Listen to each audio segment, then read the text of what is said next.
பாண்டுனா பயங்கரம். அந்த பயத்துக்கே பயங்காட்டுற பாண்டா நான். ஏன்னா இந்த நாட்டில் பொண்ணுங்களுக்கு வந்து சுதந்திரமே கிடையாது. சுதந்திரம் வந்துட்டுன்னு பேர், ஆனால் ஒன்றுமே எங்களுக்கு பாதுகாப்பு கிடையாது. ஏன்டா இப்படி பண்ணீங்க? ஏன்டா எங்களை டார்ச்சர் பண்ணீங்க?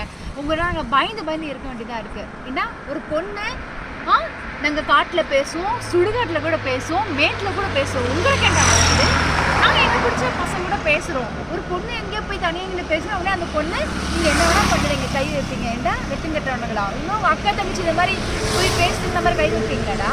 அசிங்கமாக இல்லை உங்களுக்கு? அந்த பொண்ணு விசில்ஸ் கேட்டதுலேருந்து ஒரு நாள் ஃபுல்லாகவே, ஒரு நாள் இல்லை, அப்பப்போ அந்த மைண்டில் தான் அந்த பொண்ணு நாமமாக தான் வந்துட்டுருக்கு. என்ன மாதிரி எத்தனை பொண்ணுங்க வந்து ஃபீல் பண்ணியிருப்பாங்க, எத்தனை பொண்ணுங்க பயந்துருப்பாங்க. எங்கேயோ போய் தனியாக நீங்கள் பேசினாலும் யாரோ ஏதோ பண்ணிடுவாங்களா?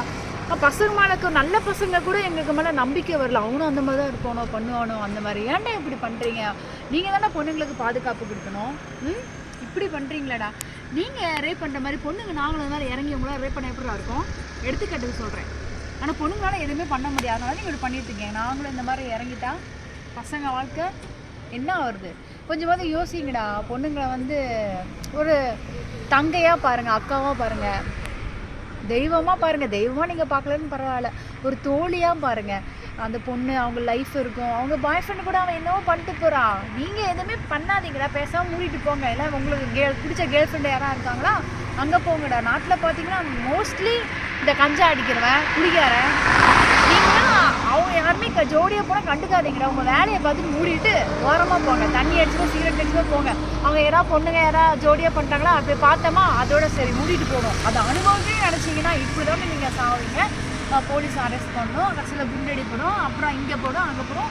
உங்களெல்லாம் டோட்டலாக க்ளோஸ் பண்ணிடணும். உங்களெல்லாம் நடுவில் வச்சு அப்படியே அவங்க ஃபுல் அவங்களாம்.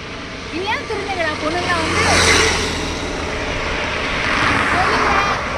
இந்த மாதிரி பண்ணாதீங்கடா, பாவத்தை வாங்கிட்டாதீங்க. 7 லட்சத்துக்கு போகும். நிறையா முன்னோர்களும் சொல்லியிருக்காங்க. இதுக்கு மேலே சொல்கிறதுக்கு ஒன்றும் இல்லை. சின்ன குழந்தைங்களும் எல்லோரும் ரேப் பண்ணிட்டுறாங்க. இழக்க குணப்படுங்கடா. அந்த குழந்தை எவ்வளோ கதறும், அந்த பொண்ணு எவ்வளோ கதறிப்பா. கொஞ்சமாவது யோசிங்கடா, திருந்துங்கடா. லைஃப்பை கொஞ்சம் எங்களையும் கொஞ்சம் நிம்மதியாக பயம் இல்லாமல் வாழணும் நாங்களும் இந்த நாட்டில். சரியா?